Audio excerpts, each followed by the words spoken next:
কখনো কি ভেবে দেখেছেন, বিশ্বের অন্যতম বৃহৎ মরুভূমি সাহারাকে যদি পুরোটা সোলার প্যানেল দিয়ে ঢেকে দেওয়া হয় তাহলে কি ঘটবে?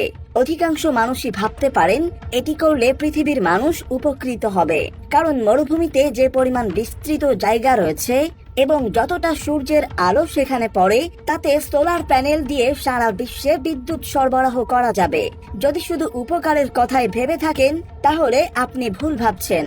হ্যাঁ, এটা সত্যি যে সাহারা মরুভূমিকে যদি সোলার প্যানেল দিয়ে ঢেকে দেওয়া হয় তাহলে যে পরিমাণ বিদ্যুৎ মিলবে তার পরিমাণ 1.3 মিলিয়ন টেরাওয়াট।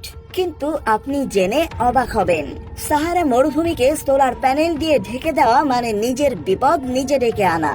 শুধু তাই নয়, এর ফলে পুরো পৃথিবী বিপদের মুখে পড়বে। কিন্তু সেটা কিভাবে সম্ভব? মূলত সোলার প্যানেল দিয়ে ঢেকে দিলে সাহারা মরুভূমি এক পর্যায়ে শীতল হয়ে যাবে, ফলে অতিবৃষ্টি হতে শুরু করবে। এদিকে অনেক বেশি বৃষ্টি হওয়ায় অন্যদিকে আমাজনের মতো বনভূমিতে বৃষ্টি কমে যাবে। গাছপালা জঙ্গল শুকিয়ে গিয়ে সবকিছু খটখটে হয়ে যাবে। এছাড়া সাহারা মরুভূমি থেকে প্রতি বছর প্রায় 100 মিলিয়ন টন ধুলোবালি আমাজন জঙ্গলে উড়ে যায়। এই ধুলোবালিতে থাকা কিছু উপাদান আমাজনের গাছপালাকে বেড়ে উঠতে সাহায্য করে। কিন্তু যদি সাহারা মরুভূমির ধুলো কমে যায় তাহলে আমাজনের গাছগুলো বাধা পাবে, ফলে পাল্টে যাবে অ্যামাজন রেইন ফরেস্টের চেহারা। আপনি কি জানেন, সাহারা মরুভূমি একটা সময় সাগর ছিল?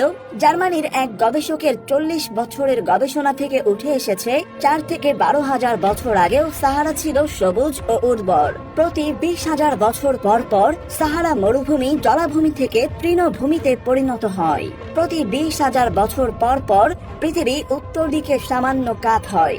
এর ফলে পৃথিবীর মৌসুমী বায়ুর গতিপথ পরিবর্তিত হয়ে সাহারা মরুভূমিতে প্রচুর বৃষ্টিপাত হয়। তাতে এই অঞ্চলে প্রচুর গাছপালা জন্মায় এবং মানুষের অনুকূলে চলে আসে। ধারণা করা হচ্ছে আগামীতে সাহারা আবারও সবুজ হয়ে উঠবে। সাহারা মরুভূমি যে পূর্বে সাগর ছিল তার প্রমাণ মেলে মিশরের রাজধানী কায়রো থেকে 150 কিলোমিটার দূরে। সাহারা মরুভূমির তিমির উপত্যকা নামক একটি স্থানে প্রায় 36 লক্ষ বছর আগে বিলুপ্ত ডোরাডান প্রজাতির তিমির ফসিল খুঁজে পাওয়া যায়। এখন পর্যন্ত পৃথিবীর সবচেয়ে বেশি জীবাশ্ম পাওয়া গেছে সেখানে। সাহারা মরুভূমি পৃথিবীর সবচেয়ে বড় বালির স্তূপ। এখানকার বালি দিয়ে গোটা পৃথিবীকে 8 ইঞ্চি পুরু করে ঢেকে ফেলা যাবে। হালকা বৃষ্টিপাত আর বাতাসের সংমিশ্রণে সাহারার বালি বিভিন্ন রূপ ধারণ করে, যার মধ্যে দেখা মেলে বালিয়া বাড়ি, পাথুরে মালভূমি, শুষ্ক উপত্যকা কিংবা নুড়ি পাথরের।